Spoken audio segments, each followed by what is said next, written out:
Valorize sua história com os produtos da Von Reg. Link na descrição. Fala Brasil, TV Imperial no ar e hoje um vídeo muito especial. Para quem não sabe, essa semana entrevistamos o príncipe Dom Luiz Felipe em uma conversa que durou mais de 3 horas. Por isso prepare a pipoca, pois separei os melhores momentos da entrevista com Sua Alteza. Ou seria Sua Excelência? Descubra agora.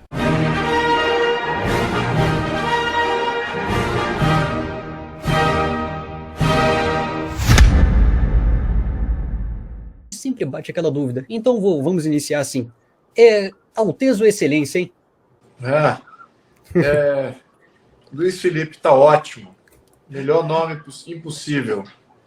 Minha mãe me batizou Luiz Felipe e encontrou muita resistência na família.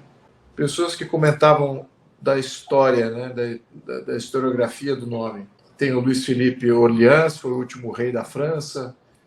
Tem o Luiz Felipe Bragança, que foi o último, que seria o último rei de Portugal, mas foi assassinado. Teve alguns Filipes, alguns Luís Orleans, alguns outros Bragança. Então, você carrega aí essa... Mas ela falou, não, meu filho vai fazer certo e tal. Ela foi bem... Minha mãe é uma pessoa especial, porque ela é muito... Ela nunca levanta a voz dela, sabe? Mas ela tem muita autoridade. E eu acho que isso que é importante. Ela segue uma... Eu acho que ela tem uma autoridade que contornou toda essa questão familiar, porque ela não era vinculada aí à questão história, à questão da questão nobiliária, nem nada. Mas ela insistiu no nome. Então, e ninguém cruzou ela, não. Então, foi Apesar de que história por parte de mãe, isso é descendente de um presidente, né? O Prudente de Moraes, se não me engano, certo? Na verdade, do pai do presidente de Moraes, né? Pai do presidente. Pai do presidente de Moraes, do irmão mais velho do Prudente de Moraes e de quem a minha mãe descende, a família da minha mãe descende, né? Eu esqueci agora o nome dele. Não sei se é Nicolau ou é João, mas ele também foi senador da República há um tempo. Durante o Império, depois durante a República também. A verdade é o seguinte, que a maioria dos representantes políticos vão ser esquecidos, sem exceção. Você pergunta para a maioria do povo brasileiro quais foram os melhores presidentes do Brasil, ou nomeie 3 presidentes do Brasil, e você vê que a maioria não vai fazer a mínima noção, não vai ter a mínima noção de quem são. Até a maioria da população brasileira está até descobrindo que teve um Pedro I, que teve um Pedro II, nem sabia, fazia a mínima ideia. Então a verdade é que todos aqueles na política, eles acabam sendo esquecidos, né? E aí você fica pensando, então para quem entrar na política? É pelo legado? Você não pode entrar na política, quero deixar um legado, uma coisa assim meio narcisista. Você tem que entrar porque você tem algo a oferecer, é algo que você tem que fazer e fazer o certo no seu momento, dos teus conhecimentos, das suas informações do momento. Eu acho que você mantendo nesse nível, primeiro que você vai pacificar esse tema consigo próprio, não vai ser um narcisista, como existe muito na política, o pessoal quer deixar legado, vou deixar meu legado, minha marca, sua marca vai desaparecer. Então você tem que fazer o certo. Eu vejo dessa maneira, mais humilde, ao mesmo tempo eu tenho certeza que muitas das coisas que eu represento são grandes mudanças, né? São ideias de grandes mudanças que preciso iniciar, começando a falar sobre elas, sendo pautadas em texto, em propostas e tudo mais. Mas eu tenho certeza que isso tem, acho que, uma importância até maior depois que eu deixar de ser político.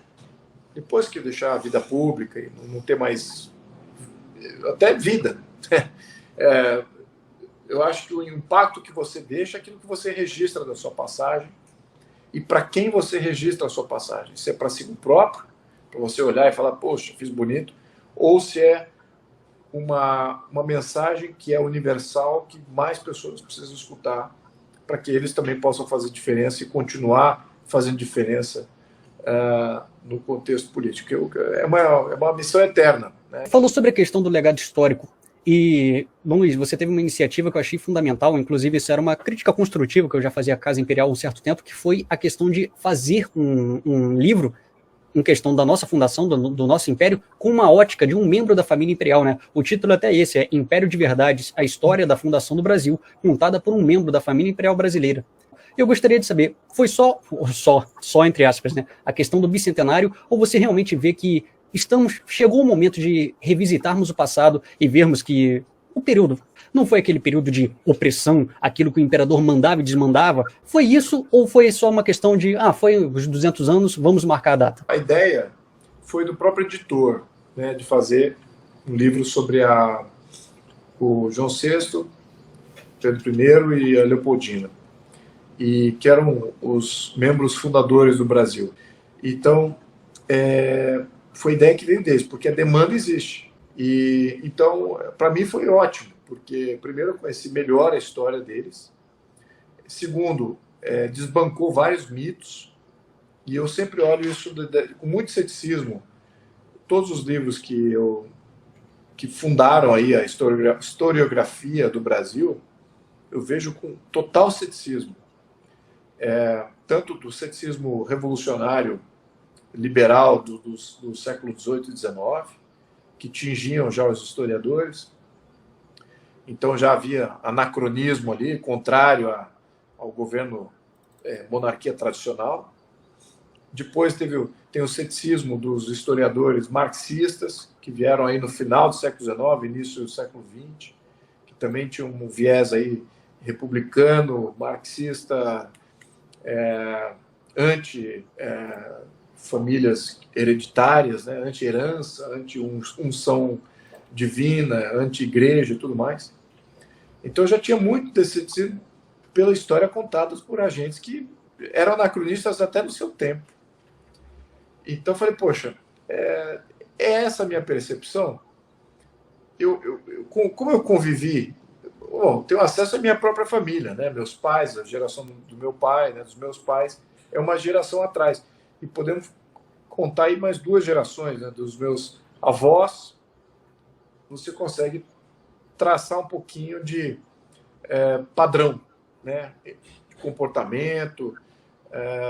Mas você começa a traçar assim, uma percepção de comportamento e de decoro e de valores que você não condiz com o que os livros de história às vezes contam, né?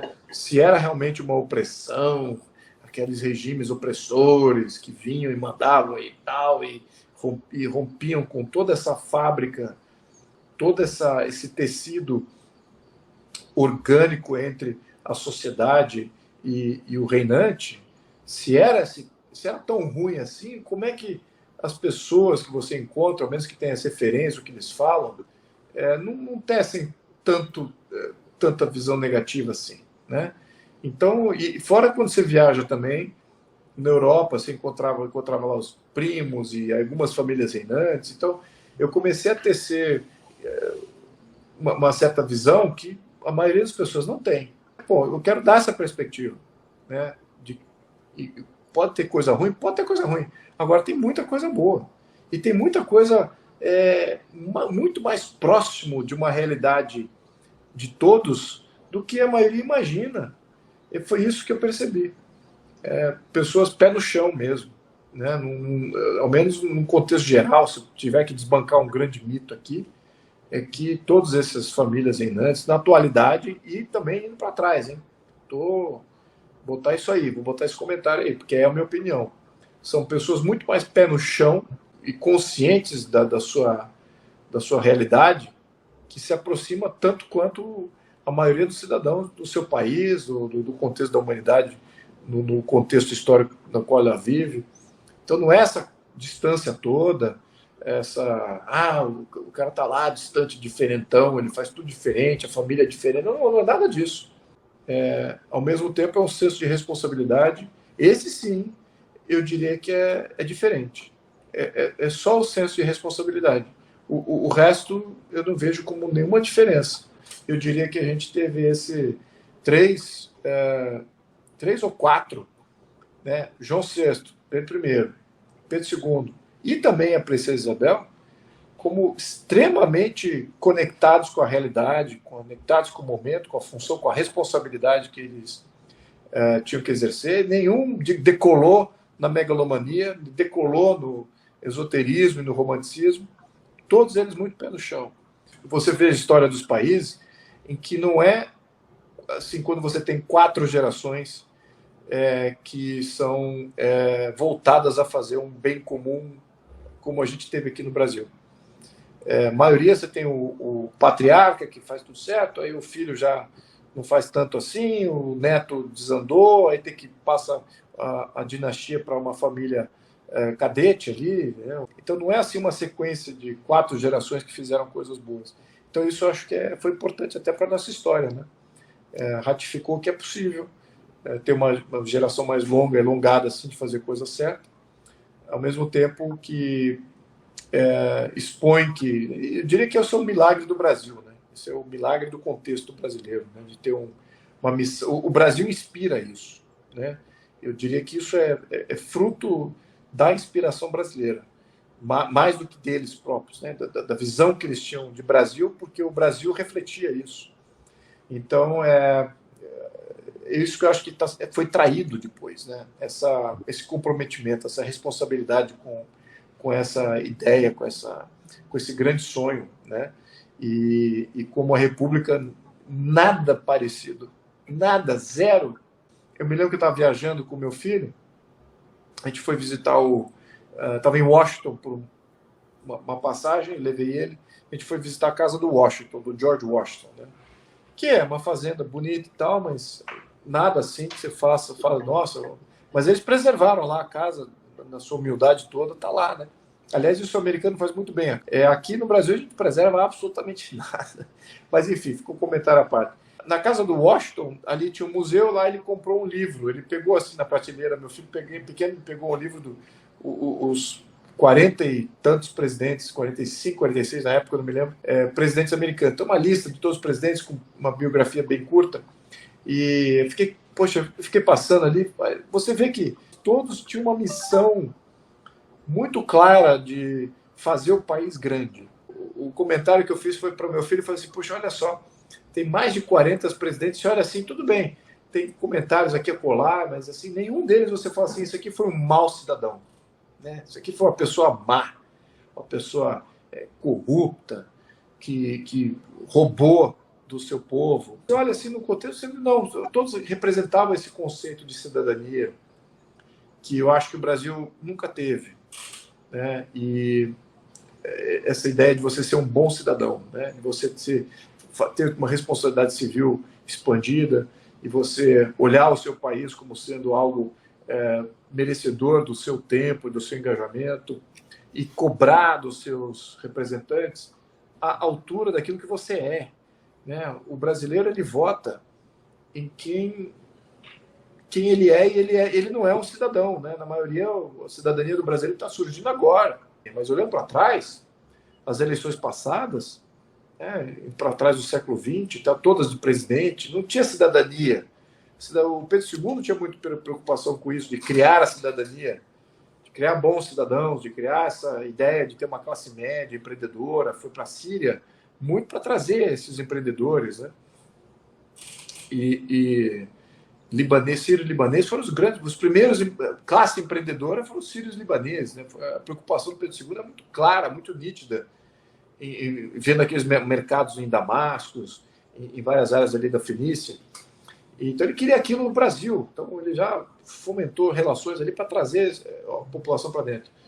Então ele via essa necessidade social de ter uma classe média empreendedora, né? E o que acontece? O brasileiro, ele vota naquilo que ele é, quem ele é. Então, ele não sendo cidadão, ele não cobra, ele não olha acima daquilo que é o comum ali. Já o americano, vou fazer um contraste aqui, ele tem uma preocupação muito grande dele ser um cidadão. Isso foi conquistado, né? Ferro e fogo. uma batalha sangrenta, várias pessoas morreram. Então isso forjou cidadania no início dos Estados Unidos, ao contraste do Brasil, que não teve esses momentos fundadores assim de cidadania. Talvez a Guerra do Paraguai foi um início, né? Mas por que eu quero dizer isso? Porque então o brasileiro, como resultado na República, ele tende a votar em quem ele é. E ao passo que o norte-americano vota naquilo que ele quer ser. Então, eles buscam melhores cidadãos, eles buscam os melhores. E é isso que você vê um certo padrão ali, algumas exceções, óbvio, né, dos 46 presidentes que teve nos Estados Unidos, você vê que eles buscam esse cidadão ideal. E eu acho que aqui no Brasil busca o cidadão que o povo é. Eu acho que isso elimina muita gente boa que poderia estar se candidatando ao serviço público e poderia estar fazendo uma grande melhoria para o país. E estamos aí com representantes medíocres, né, que não representam nada. Né? Lembrando que os Estados Unidos começou pequenininho. Os Estados Unidos começou muito menor do que o Brasil. Quando o Brasil se tornou, em 1808, depois 1820, até 1820, 1822, quando teve a independência, os Estados Unidos eram um filete de terra pequeno, as instituições nem eram bem formadas. O Brasil já tinha instituições que trouxe de Portugal, já tinha um país continental. Então, mostrando isso no contexto da época, você percebe nitidamente o quanto o Brasil era considerado melhor. É uma coisa assim, é inevitável você pensar, puxa vida, ali tem realmente o império que herdou o Império Ultramarino Português, que tinha acesso às Índias, que tinha acesso ao reino, que era o governante do Reino Unido, era a sede do Reino Unido, de Portugal e Algarves, era o Brasil, com as instituições todas do seu mais alta capacitação, que foi importante. Mas digamos que, né, num universo paralelo, o seu pai, né, o Dom Eudes, ele não tivesse abdicado dos direitos dinásticos por causa do casamento, e que o senhor tivesse, então, na posição de nascido na linhagem possível do trono. Hoje o senhor seria chefe da Casa Imperial, né? Por quê? Porque o Dom Luís faleceu, o seu pai também, então o senhor estaria nesse ponto. Hoje o senhor quebrou barreiras, né, nesses últimos anos, ao ser um membro da família imperial, que decidiu entrar para a política, ser eleito, né, deputado. Mas numa situação adversa como essa, se não fosse esse o caso, como que seria, que o senhor imaginaria essa situação do chamado para a política, mas ao mesmo tempo eu tenho algo aqui que eu não posso me desvincular, porque é uma missão que eu tenho que prosseguir? Teria desistido de entrar na política e seguiria numa espécie de, como fez o seu tio Luiz, como faz o seu tio Bertrand, em seguir aquilo ali longe da política partidária e visando uma possível futura restauração? Então, eu acho que seria até, por um lado, mais fácil. Por um lado, mais fácil. Porque eu me lembro que quando eu comecei a fazer o ativismo, lá em 2014, uma das coisas que eu tinha receio é que eu me descobri. Eu me lembro que eu estava lá junto com o movimento que a gente criou lá, o Acorda Brasil. A gente tinha até uma página de Facebook, né? E aí eu postava muita coisa, eu que escrevia mais ali na página e tal, e eu estava vendo o engajamento crescendo e tal. Então eu via que o meu conteúdo, independente da minha persona, ele estava impactando.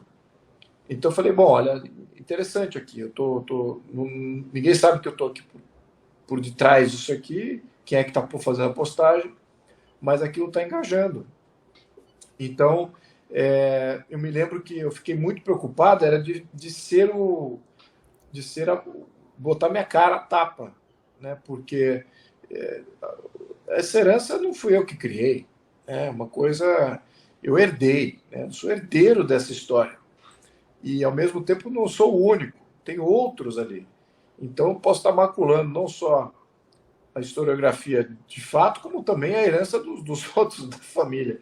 Então eu fiquei muito preocupado ali se eu estou fazendo um bom serviço ou não.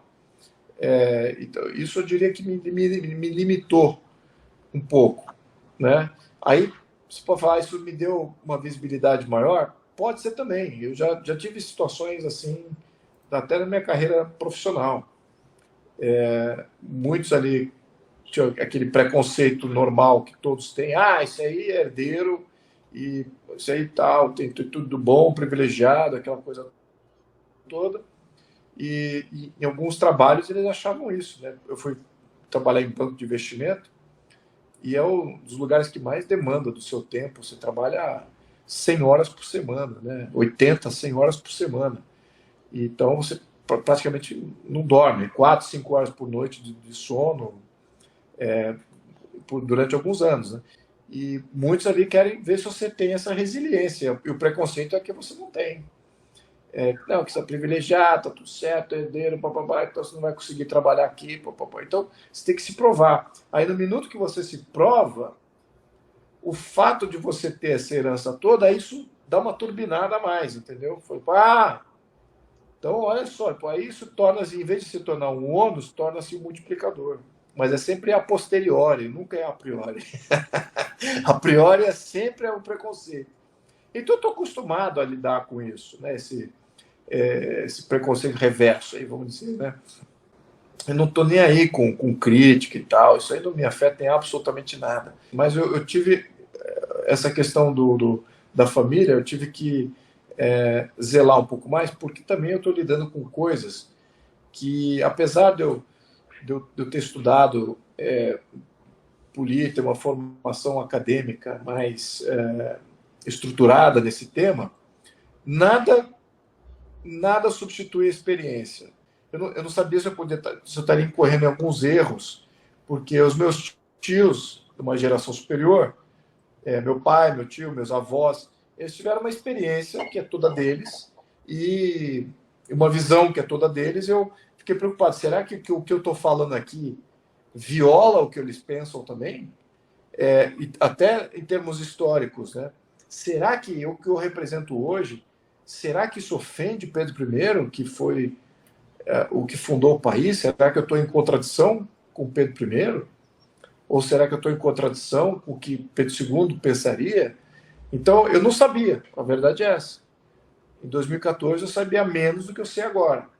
E mais para trás que você vai na minha vida, menos eu sabia ainda da historiografia brasileira, mas eu tinha essa formação acadêmica que era estruturada. Eu sabia que o que eu estava falando era um caminho sólido para ser defendido, e eu poderia defender aquilo de uma maneira bem clara. Pasmem que agora eu descubro, cada vez mais que eu vejo o quão constitucionalista era Pedro I, o quão desapegado do poder era Pedro II, e estabilizador eles eram, o quão não interventor eles eram, apesar de Pedro I ter um temperamento ali bem difícil de segurar. Ele era constitucionalista na essência, fez a Constituição do Brasil, voltou para Portugal, acabou com a monarquia absolutista de Portugal e fez uma constituição, uma monarquia constitucionalista lá. Então ele repetiu a história dele 2 vezes e botou a vida a risco para isso. Então é por isso que eu digo, poxa, que bacana, olha que legal, porque eu acredito nisso aí também. Eu fui educado para isso aqui, eu concordo com esses valores, ideias e conceitos, etc., que estão refletidos hoje, são defendidos aí pelas nações mais que atingiram seu ápice, e eu vejo que isso é bom para o Brasil. Seria bom a gente chegar no nosso ápice. A gente não chegou ainda, a gente não tem nada exportável, né? Nosso modelo político é uma piada, o modelo econômico é paralelo aos piores países do mundo, com muita interferência de gente desqualificada aí no comando de muito orçamento, que não deveria estar na mão deles, muita centralização de poder. Tudo isso que são princípios que já existiam lá atrás e nunca maturaram a ser algo copiável. Eu adoraria que o Brasil tivesse um modelo brasileiro copiável, olha só que bacana, e virar um bastião de exemplo para outros países também se emularem em torno disso, em todos os sentidos, sentido político, sentido econômico, sentido social. Eu acho que é positivo para a gente almejar essa grandeza. Isso é fundamental, e eu vejo que poucos países hoje no mundo têm lideranças querendo fazer isso. Tem lideranças que sabem para onde ir. Eu vou dar um paralelo aqui à Índia, por exemplo, que eu tenho monitorado bastante, eu tenho visto a liderança indiana que tem surgido lá e que tem propulsionado aí um país que é miserável, muito mais pobre que o Brasil, em volume e miséria mesmo. E o Brasil não está nada ruim assim, não, tá? Tem muita coisa, tem ainda pobreza no Brasil, mas se você ver outros lugares do mundo, você vai ver uma pobreza muito pior e mais vasta.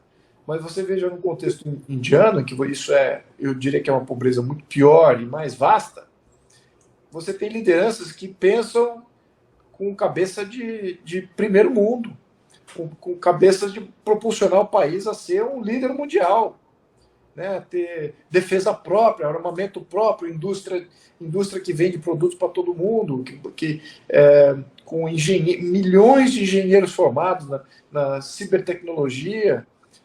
Então, tudo isso é em função das lideranças pensando grande, das lideranças querendo propulsionar uma civilização que ainda não está lá, mas que eles, por serem líderes, eles conseguem transcender a realidade do que existe no momento e para o que vai existir no futuro. E certamente hoje a Índia é algumas vezes maior que a Inglaterra, que era colônia, né? Até 60, até 80 anos atrás, a Índia não era nada, né? Era colônia da Inglaterra. Hoje é algumas vezes maior e está mais independente do que a Inglaterra.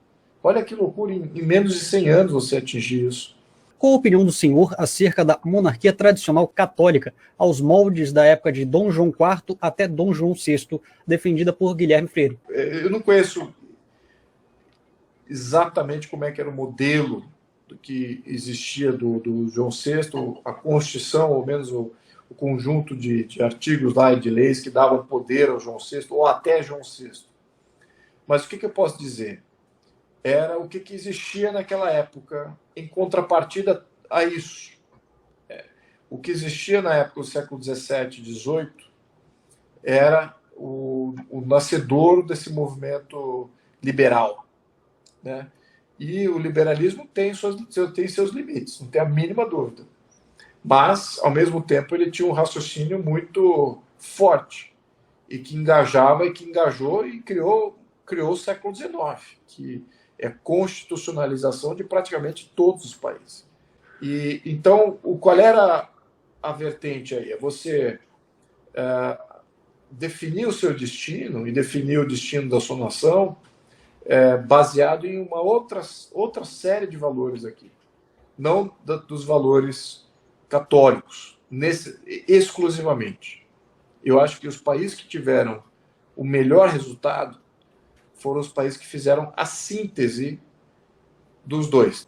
Qual era a tese? A tese era do poder ungido, poder hereditário, o poder divino, né, por unção papal ou por herança do familiar, etc. Isso sendo, dentro do contexto da cristandade, praticamente nenhum reinante europeu não era ungido pelo Papa, né? A exceção talvez daquelas guerras protestantes que aconteceram durante o Lutero. Aí alguns se rebelaram e veja o problema que deu. Os católicos, a Igreja Católica era tida como sendo um cartório que dava a bênção de um país poder existir debaixo de algum governante ou não.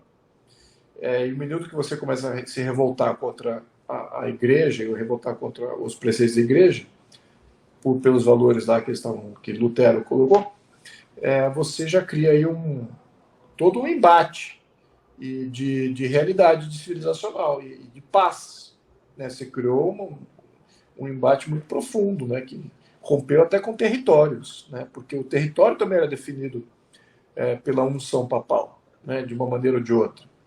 Então, o que existia durante João VI era isso, era esse conceito. Esse conceito é ruim? Não era ruim, mas era o típico da época. E o típico da época era o que pacificava, que todos aceitavam isso, né? O fato de você ter uma aceitação mais abrangente, sobretudo de quem? Dos teus possíveis inimigos, né? Isso que eu acho que é o grande fator aqui, que é importante a gente lembrar. Então a igreja funcionava como grande estabilizador civilizacional de toda a cristandade. Os reis eram abaixo da fé, eles eram abaixo da égide, daquilo que era da unção divina, e a quem cabia a unção divina era a igreja. Não era ninguém a si próprio se colocar lá e tal, como um tirano. Muito pelo contrário. Então existia um canal que era aceito por todos como sendo um canal de legitimidade. E isso é importante, porque isso ainda é verdade. E algumas nações resolveram acabar com essa questão de hereditariedade, de esses valores antigos que davam legitimidade, né? E falar, não, aqui é só voto. Eu vou criticar o voto aqui, porque eu vejo, o que eu mais vejo é pessoa que recebeu o voto e não tem qualificação nenhuma, não tem legitimidade nenhuma para estar exercendo poder em cima de outras pessoas. Isso que eu acho um absurdo desse modelo só voto. Então você perdeu esse outro contexto de legitimidade que as pessoas naturalmente aceitavam, que a igreja institucionalizou e que o modelo tradicional institucionalizou. E os países que deram certo são os países que fizeram a síntese entre o que era a tese do modelo tradicional, do modelo do poder pela unção e pela divindade, hereditariedade, com o novo poder pelo voto, né, de você que autoriza os seus governadores, né, você que autoriza os seus governantes. Então esse é o modelo liberal. Se você botar em termos de argumentação, os dois são válidos. E por que os dois não conseguem conviver um com o outro? Na minha opinião, conseguem. E muitos países atingiram essa síntese, né? As monarquias hoje parlamentaristas são isso, é a síntese desses dois conceitos aí. Vou falar um pouquinho da Constituição, é rápido da Constituição, depois eu falo dessa emenda constitucional aí que gerou polêmica entre os jacobinos. Então a Constituição ela vem com esse sentido, o sentido da gente ter um objetivo, né? Ter um objetivo claro e definir ali como se organizar. E acho que esse debate ainda não chegou nem próximo de começar. Mas o objetivo ali foi inovar para você ter um texto técnico de quilate legislativo para que você mostrar a seriedade da coisa. Que é possível você enquadrar toda essa avaliação de um novo Estado dentro de um texto constitucional na altura da prática que existe hoje. Então, o que a gente mais vê são livros com listas de desejos, precisa ter um modelo assim, assim, assado, né? São prosa, né? Não é um texto técnico, efetivo. Tá bom, como é que você então cria isso? Vamos fazer então agora um modelo parlamentarista, tá bom, como é que vai ser? Tem que entrar no detalhe, né? Tem que entrar ali na engrenagem do negócio. E se você não tem esse nível de granularidade já feito, você está manco no que o outro lado, o lado que eu diria que é o lado subversivo de uma Constituição, já está muito mais avançado. Eles têm textos e propostas que vão levar o país para uma ditadura totalitária, do qual a gente não sai da nossa geração, enquanto a gente tiver consciência. E isso, não quero de todo isso para o nosso país. Então, se você só combate fogo com fogo. Você precisa ter um texto constitucional à altura do desafio. E o engajamento popular aí vem também. Eu posso engajar com os deputados, os partidos. O Partido dos Trabalhadores, por exemplo, eles têm vários textos constitucionais, tem uma constituição deles própria, tem estatutos, tem uma série de objetivos traçados por diversas candidaturas de presidência que eles fizeram, que tem ali uma amálgama legislativa muito profunda. Tem universidades que estudam esses textos, tem professores universitários que divulgam esses textos, tornam vários militantes a cada ano, vomita militantes no Brasil todo, centenas de milhares. E o que a gente tem? Nada. E por que eu vou contrapor ao PT especificamente, ou a essa esquerda radical? porque eles não são constitucionalistas. Eles não são favoráveis à limitação de poderes. Eles não são favoráveis à separação de poderes. Eles não são a favor aos direitos individuais. É tudo direito coletivo, a poder arbitrário, a poder de que comanda o Estado. O Estado em contraposição à sociedade. Mas, enfim, então, o que a Constituição faz? Ela cria um sistema em que toda a gama de possibilidades, de multiplicidades ideológicas pode subsistir. Agora, nenhuma delas vai ser capaz de tomar o poder e criar um poder totalitário. É isso que é o fundamental. Então você vai falar, uma Constituição de direita. Não, não é uma Constituição de direita. É de direita para os radicais de esquerda. Vai falar, pô, eu não vou conseguir fazer o meu poder totalitário aqui. É verdade, não vai conseguir. Se é isso que é chamado de direita. Mas também tem alguns da extrema direita que também falam, não, isso aí vai tirar poder do presidente. É isso mesmo. O presidencialismo é um grande mal, é um grande problema para todos os países que têm presidencialismo. Não podemos ir adiante como país e se tornar um país desenvolvido com presidencialismo. E vejamos agora, nós estamos com um presidente caquético, ilegítimo, criminoso, fazendo absurdo, nomeando só corruptos na sua máquina pública. Você tem esse absurdo dentro do modelo presidencialista. Aí você fala assim, então eu quero mais presidencialismo, porque a gente já está com um modelo mais parlamentarista que presidencialista. Então vamos fazer mais, vamos dar mais poder ao Lula, então? É isso que vocês querem? É isso mesmo? Eu diria que absolutamente não, muito pelo contrário. Então tem que começar a abraçar as alternativas. Né? Por mais que vocês odeiem o Congresso, o Congresso é um bando de bandido desqualificado.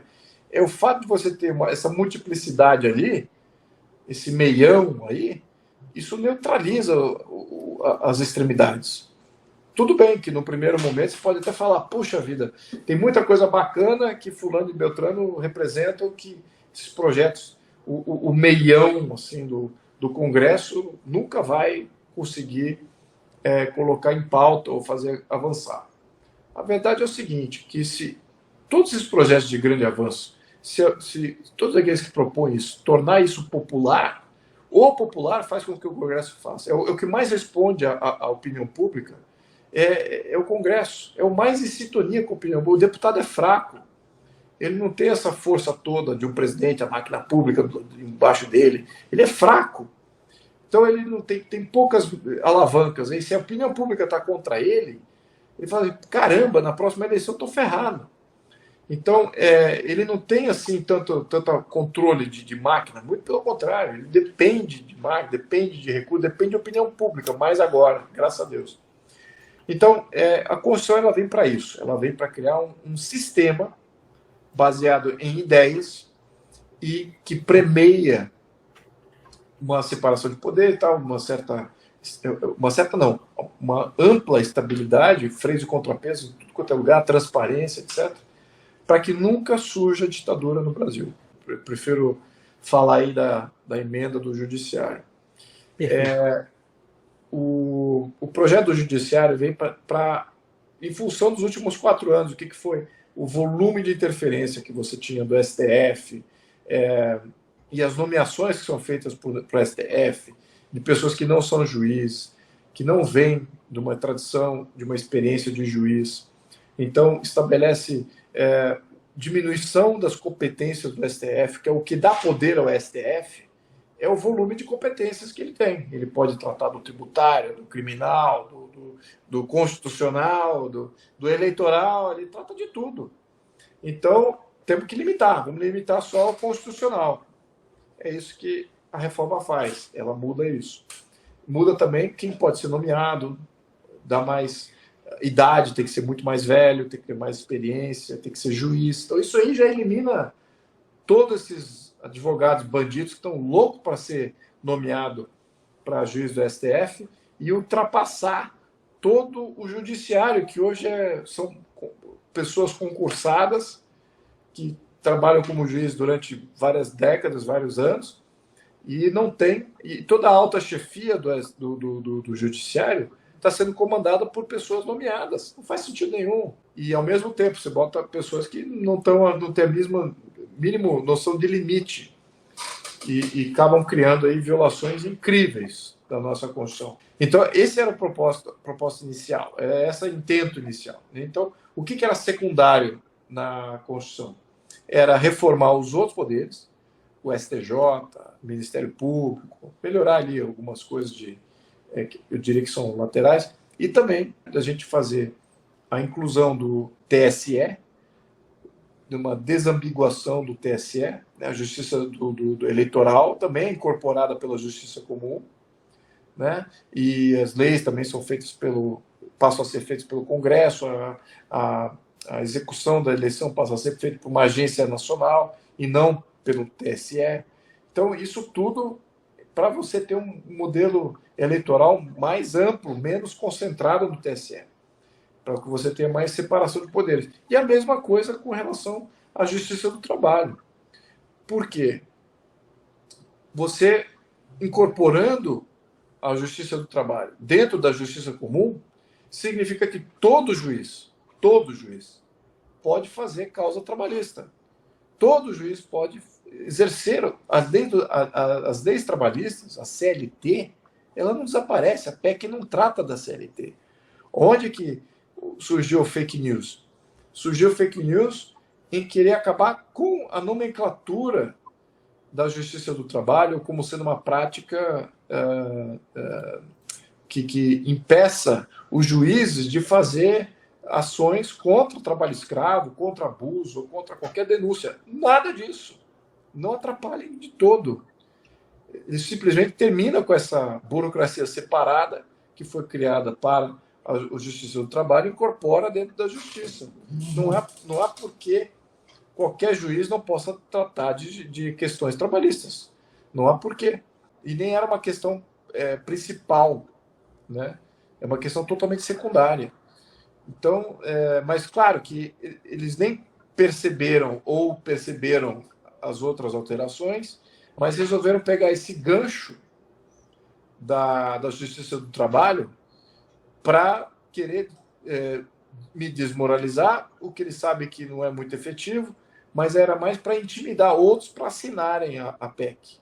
Né? Então, eu diria que o parabéns está para os deputados que assinaram a PEC, porque eu sei me defender isso muito bem, acho que quem me segue teve o privilégio de ter tido o meu ponto de vista e sabe que eu não é exatamente o contrário nas minhas questões, é muito pelo contrário, eu sou anti-tirania, por essência, até por todo o meu trabalho legislativo, é tudo anti-tirania. Como é que eu vou defender a escravatura? Assim, é uma coisa que espaço sideral, né? Mas essas narrativas caem em pessoas que não têm acesso às informações ou são ignorantes que já tinham preconceito, né? Fazer, é mesmo, é família antiga da escravatura e tal, da monarquia escravagista, e toda a monarquia brasileira era vinculada, era escravagista. Então eles já vêm de uma história, já vêm de uma base com uma história contada errada, e aí jogaram ali, olha só, o descendente também está querendo volta da escravatura aqui, do fim do Ministério Público do Trabalho.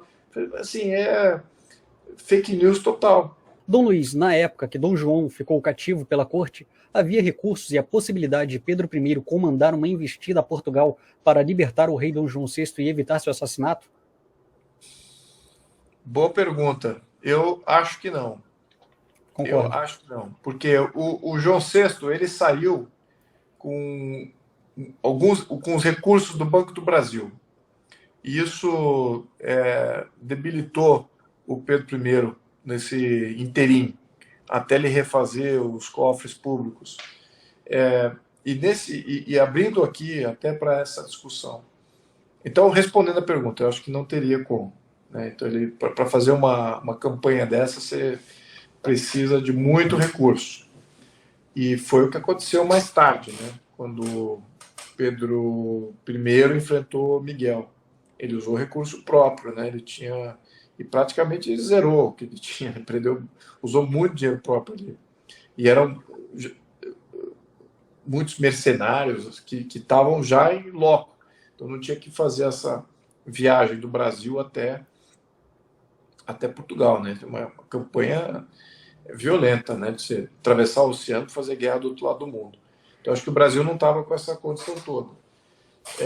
Mas pontuando, quando o João VI voltou para Portugal, eu até tenho uma passagem nesse Império de Verdade que veio do livro do Simonsen, que fez um estudo do qual volume de dinheiro que realmente veio para o Brasil.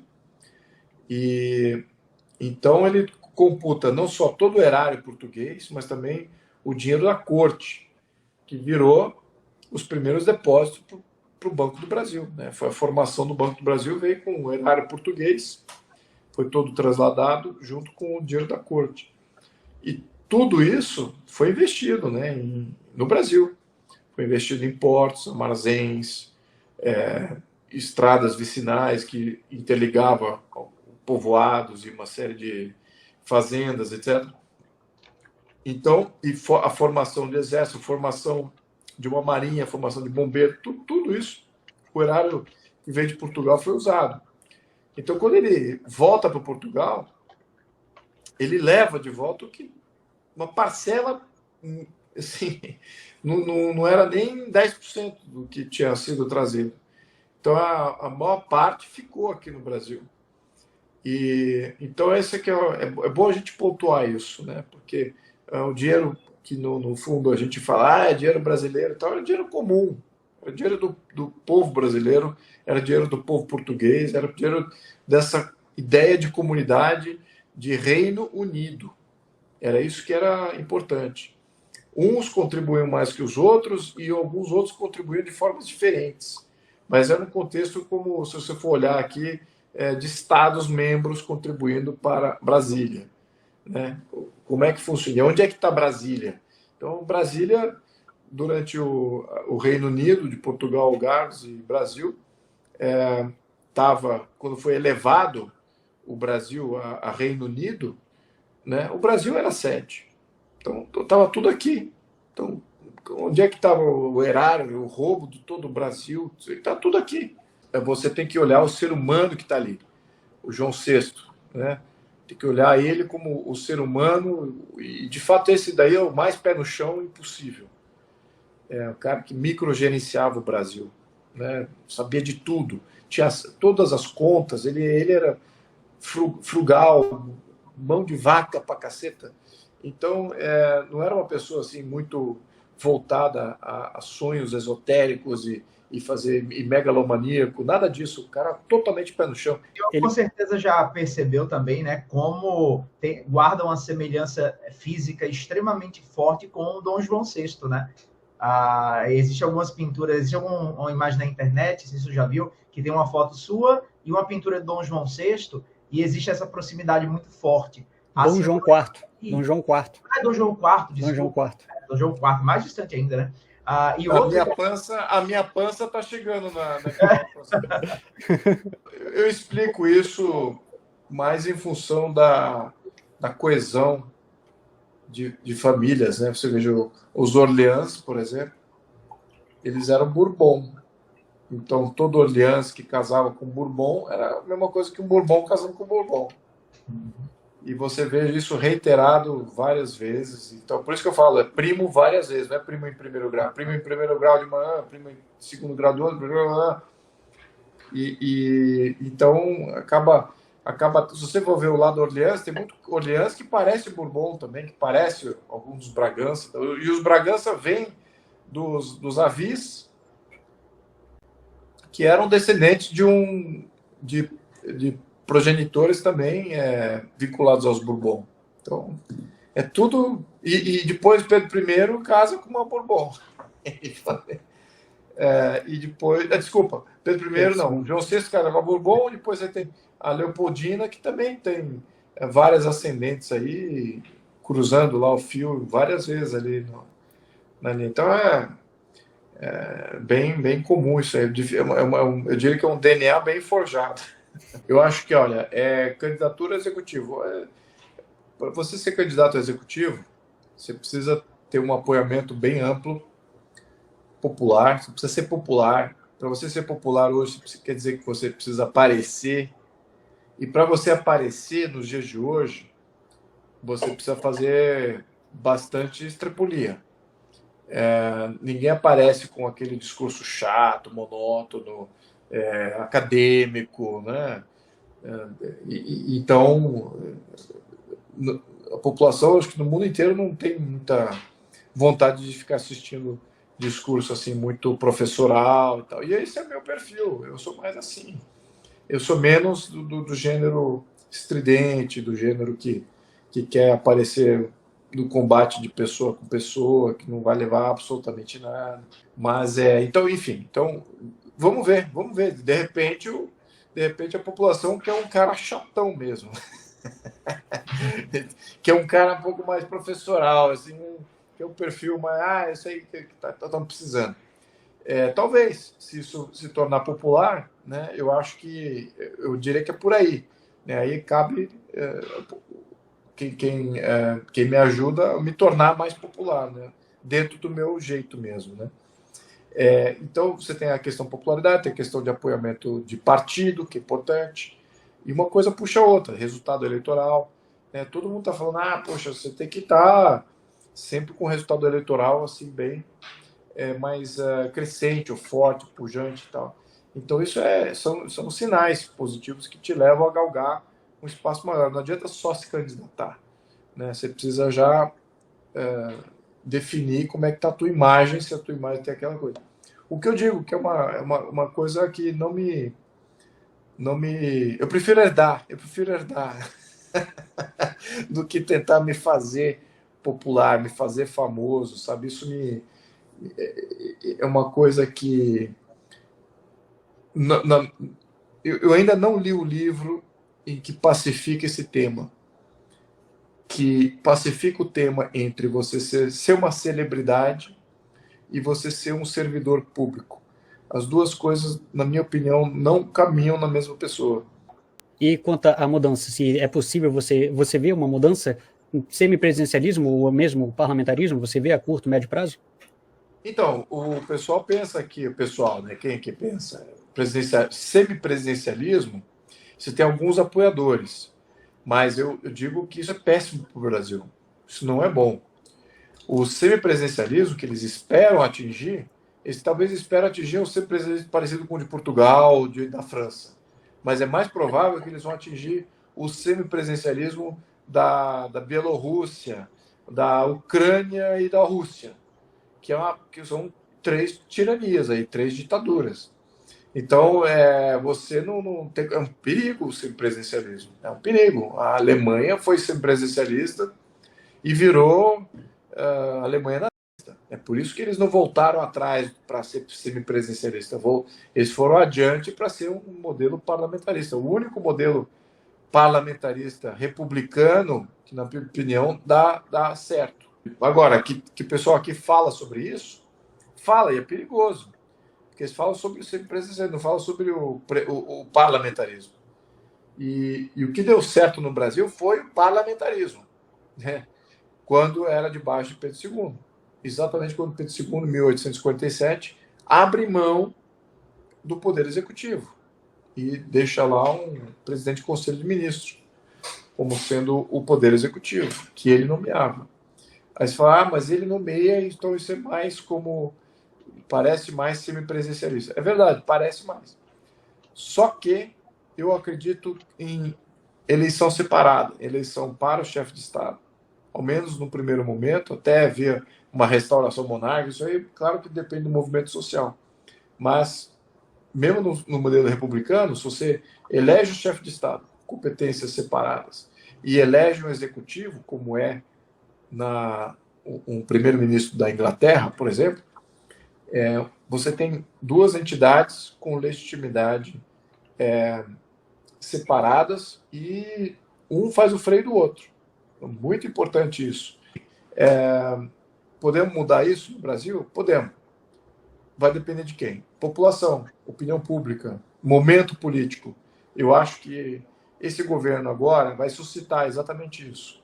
Porque eles percebem o quão idiota é um governante, o quanto de estrago ele consegue fazer em pouco tempo, não tendo tanto poder quanto um presidente tem em outro país. Se ele fosse presidente, talvez, do Bolívia, ou presidente agora da Venezuela, tem poder pra caceta. Se tivesse tanto poder quanto esses modelos presidencialistas, a gente estaria completamente ferrado. Então a gente não está totalmente ferrado ainda com esse presidente agora, e exatamente porque o Congresso se avogou mais força. Tá? Deixar isso bem claro. Esse Congresso errado, errôneo, mal feito, imperfeito, do jeito que ele está. E é isso que está segurando o Brasil de cair na tirania absoluta. Tá? Porque a direita estava muito calcada em mitos irreais, que simplesmente não condizem com a realidade. Essa questão dos militares que vêm salvar a pátria. Os militares acabaram na política. Acabou os militares na política. Eles entraram pelas portas dos fundos, através do golpe republicano, e saíram pelas mesmas portas dos fundos. Acabou o ciclo dos militares. Eles não são defensores da pátria, ao menos o alto comando, tá? O alto comando tem muito coronel e sargento e tenente, tudo que são pessoas honradíssimas e são patriotas assim, de primeira linha. Agora, o alto comando é isso aí. A gente viu o alto comando, entregou inocente no colo de criminoso. É isso que o alto comando fez. Esse punhado de militares acabou com qualquer tradição positiva, com qualquer referência positiva que a maior parte da população tinha por eles. Um punhadinho de generais. Então isso é positivo? Para o Exército não é positivo, para as Forças Armadas certamente não é positivo, mas para a direita é positivo sim. Primeiro porque não pode ficar nessa dependência só de agentes públicos que consomem a poupança e a renda da população.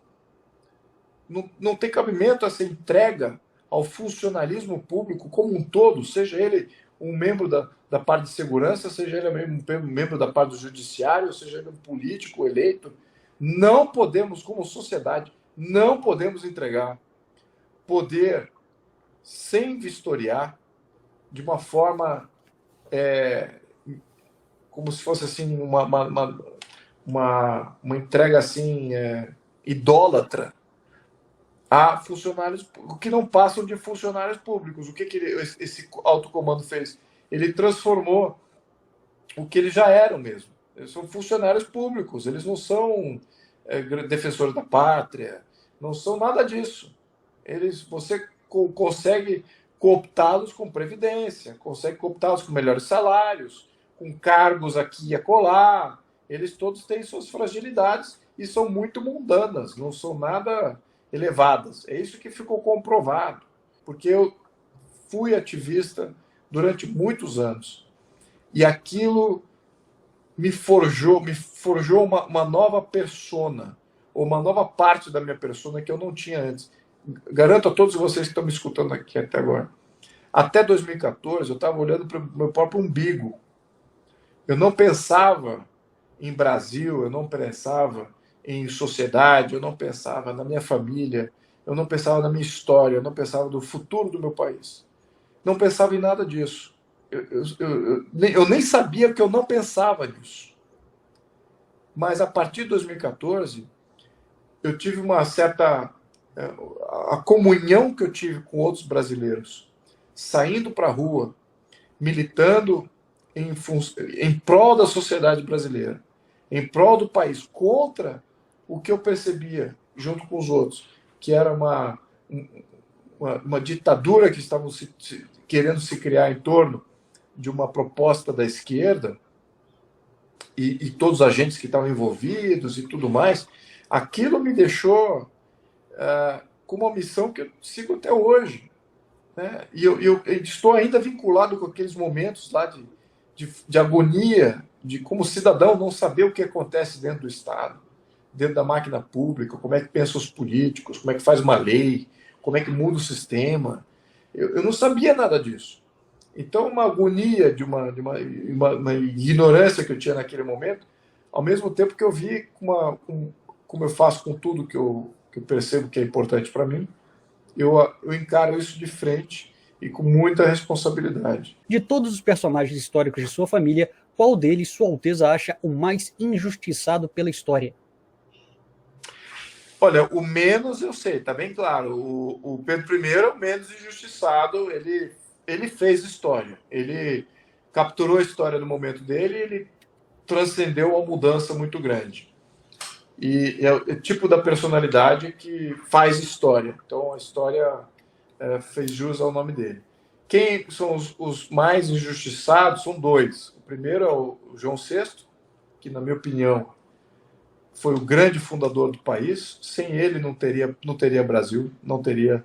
Ele, com pouco dinheiro que veio de Portugal, fugido, ele conseguiu investir com muito conhecimento, com muito zelo pelo erário público, perfeitamente, numa cadência perfeita para que não gerasse dívidas que ele não conseguia pagar e fragilizar ainda mais o país. Esse foi um. O segundo foi o Pedro II, que a gente sabe, né? Foi uma personalidade que, como pessoa magnânima, todos gostavam, o mundo gostava do Pedro II. E ao mesmo tempo, os locais aqui não conseguiam apreciar ou entender o que esse Pedro II significava para o mundo, né? E muito menos para os brasileiros. E como que o Pedro II poderia projetar os brasileiros no mundo. Muito pelo contrário, muito pequenos. Então, esses dois aí, eu diria que são os grandes injustiçados, João VI e Pedro II.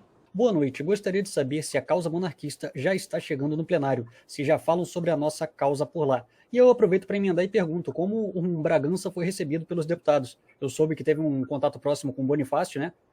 Mas como foi essa recepção lá dentro? É engraçado, olha, a causa monarquista, ela já está, eu diria que muito mais ampla e muito mais bem representada hoje, muito mais deputados que não têm mínimo medo de falar que é monarquista, fala em público o que é, não está em todo o discurso, é óbvio, mas quando está ali um grupo de deputados, fala, eu sou monarquista, papapá, papapá, papapá.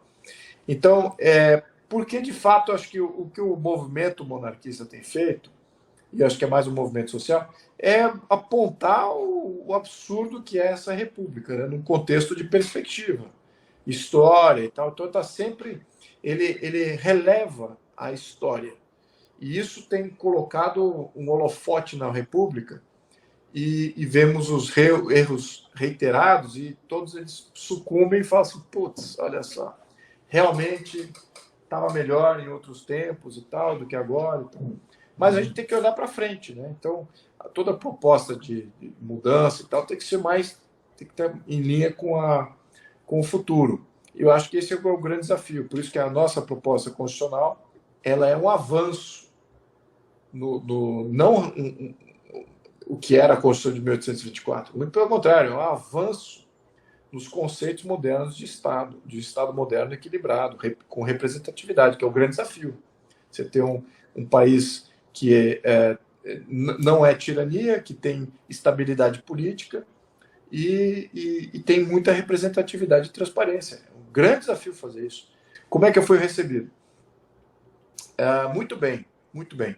Eu fui muito bem recebido, não só pelos deputados, mas também por várias pessoas que trabalham na burocracia de Brasília. É por isso que eu digo assim, eu vejo muita gente qualificada, né? Se você for ver, tem milhares, milhões de gente qualificada. É por isso que eu digo, não há como um país como o Brasil dar errado, não tem como dar errado. A gente está muito institucionalizado. A gente tem instituições até demais. Então, é uma questão de ordenar o que já existe. Não é uma questão de criar coisas novas. É ordenar o que já existe para você atingir essa nova etapa de desenvolvimento. E destravar o país ao mesmo tempo. Com essas mesmas pessoas qualificadas, o inverso que foi feito no Império para a República. no Império já tinha uma aristocracia. A aristocracia, naquele ponto, não eram os grandes fazendeiros, não era o pessoal rico, né? Eram os burocratas. A burocracia no final do Império era sofisticadíssima, pensava para frente. Só que qual era o grande fator? Era o poder moderador. Estava lá o imperador, que dava um norte simbólico para todo o país, além dele ser mais progressista em termos de pensamento tecnológico, avanços industriais e tudo mais. Então ele dava esse norte, que era importante. Mas então eu digo, agora temos o inverso. Já temos uma aristocracia, vamos dizer assim, de altos funcionários públicos, pessoas capacitadíssimas, inteligentes, membros do judiciário que hoje são de esquerda, estão apoiando essa esquerda radical criminosa. No momento seguinte, você reequaciona a coisa toda num reordenamento dessas instituições, eles se tornam os melhores propulsores do país do futuro dentro do novo ordenamento constitucional e podem até se tornar monarquistas. Dom Luiz, sem querer me alongar nesse assunto, que ainda temos mais uns 2 ou 3 superchats, sabe quem disse exatamente isso que o senhor disse? Um tal de Dom Luiz Maria. O senhor já deve ter ouvido falar dele, né? Seu bisavô. Ele tem um manifesto monarquista, se não me engano, de 1909 ou 1913. Ele fala exatamente isso. Não nos faltam homens, falta um sistema que demos área para trabalho. Ele fala exatamente isso, por isso que eu estava até sorrindo aqui, que é exatamente a mesma coisa. Não sabia que ele tinha falado isso. Pesquise, tem 2 manifestos que parece que foram escritos agora na hora do almoço, basicamente, ou na hora da janta. Então reafirma a observação. Porque eu tenho nítida essa observação aqui em função de respondendo essa pergunta que você fez. Se eu fui bem recebido aqui. Fui muito bem recebido por muitos desses deputados e também pessoas do alto funcionalismo público aqui, concursados e pessoas assessores de Câmara e tal. Então, muito bem recebido. Então, eu vejo que não existe essa animosidade à minha identidade, apesar de que muitos dos partidos de extrema esquerda, eles rejeitam a minha existência, né? Às vezes, alguns deles rejeitam isso no discurso, né? Contra monarquia, contra qualquer descendente de monarca, esse pessoal nem deveria existir. Mas depois, no segundo momento, tá aqui cumprimentando, falando oi e tal. Dom Luiz, por que o senhor não foi vice do Jair Bolsonaro? Bom, sei lá. Não sei. Teve manipulação lá, teve o dossiê que me desqualificou no último momento. E a última palavra, óbvio que do Jair. Ele poderia ter dito, não, mesmo com esse dossiê fake aí, ou dossiê verdadeiro, vai saber. Eles não sabiam na hora. Então, criou uma insegurança, né, no último momento. E isso foi o que fez ele escolher. A escolha dele, óbvio. Mas, eu sendo ele, eu falei assim, eu tô aqui com um cara que eu não conheço. O pessoal fala o bem dele, mas eu não conheço o cara bem, não tive tempo para conversar com ele. Falei com ele o quê? 20 minutos, meia hora. E vou escolher esse cara que eu falei 20 minutos, meia hora, para ser o meu vice? E aí vem um dossiê que desqualifica ele? Tô fora. Vou optar por quem eu já conheço. E ele já conhecia o Mourão. Então, o Mourão era sempre o candidato, né? Ele buscou outros candidatos que talvez agregassem uma parcela do eleitorado que ele não tinha. Não que ele precisasse de mim para nada, porque quem era eu não sou, não era. Talvez eu já estava com alguma visibilidade naquele ponto, né, naquele momento. Mas as pessoas não me conhecem até hoje, né? Não vou dizer que eu sou amplamente conhecido, não tenho essa visibilidade toda. Mas naquele momento eu diria que decisão assim razoável, né? Eu entendo perfeitamente, tanto que eu não culpo ele de nada. Não culpo, e também porque também eu não almejava, eu quero ser o vice, estou ali com missões de ser o vice. Eu estava bem, até um pouco nervoso com essa escolha. Minha mulher, então, estava suando em bicas. Então, eu não diria que foi assim, uma ambição, uma vontade. Não teve isso. teve uma abertura, uma predisposição a aceitar o convite. Como eu havia aceitado antes, eu aceitei o convite dele para entrar no PSL. E aí entrei no PSL, convidado. Depois, demorou mais, de abril que ele me convidou. Foi abril até agosto, ele só me fez essa semblante que ia me convidar para vice só em agosto, né? Início de agosto ali, final de julho. Então, ele não sabia até a última hora. Né? Então, não tinha expectativa nenhuma de ser, nem nada. E claro que foi por causa disso. Né? No frigir dos ovos foi por causa disso. Agora, por que escreveram o dossiê? Quem escreveu o dossiê? Isso é conjectura, não faço a mínima ideia. O que eu sei é que quanto mais você chega, quanto mais alto você chega em termos de visibilidade, de poder político, mais vale tudo. Né? Mais vale tudo. Mais vale criar dossiê falso. Isso não é nada. Criar um dossiê falso, isso não é nada.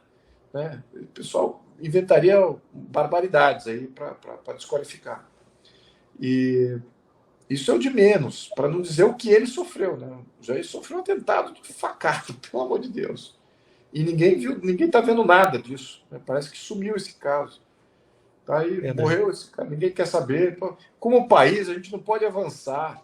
Quando você tem um chefe de Estado, candidato a presidente, cara, um atentado que quase matou o cara.